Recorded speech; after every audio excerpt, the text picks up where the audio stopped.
Meanwhile, a Davao-based tri-media organization is helping push for peace and democracy in the country. Again, the details from Angel Diliera.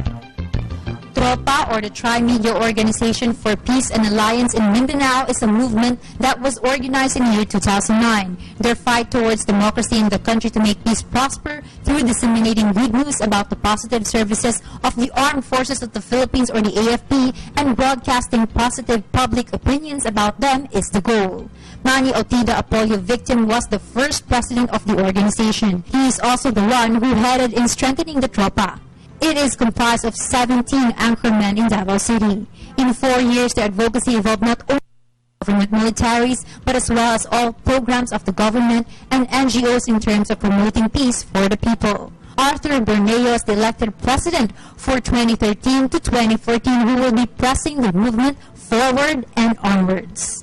As re-elected president for the year 2013 and 2014, na nag-assign kami ng iba't ibang komitiba on Armed Forces of the Philippines, sa Philippine National Police, sa non-government organization, sa LGUs, sa sectoral progressive groups, at sa religious group.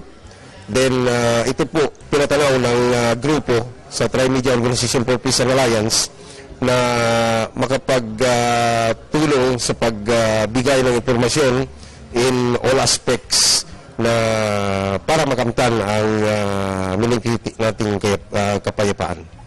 Major Jacob Obligado mentions how important Tropa is for him and for our fellow countrymen who experience being stripped of their right to have a peaceful life and away from war, and as well as the citizens who have not experienced the privation of peace.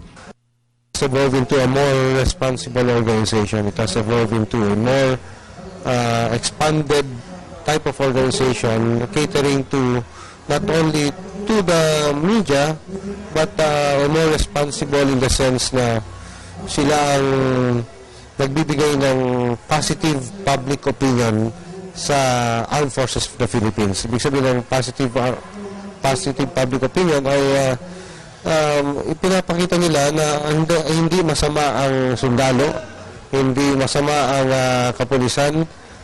Importante ang responsibilidad, ang role ng kapulisan at kasundaluhan sa pamayanan para makamit ang tunay na kapayapaan at kaunlaran. For People's Television, Angel Pizarro Diliera.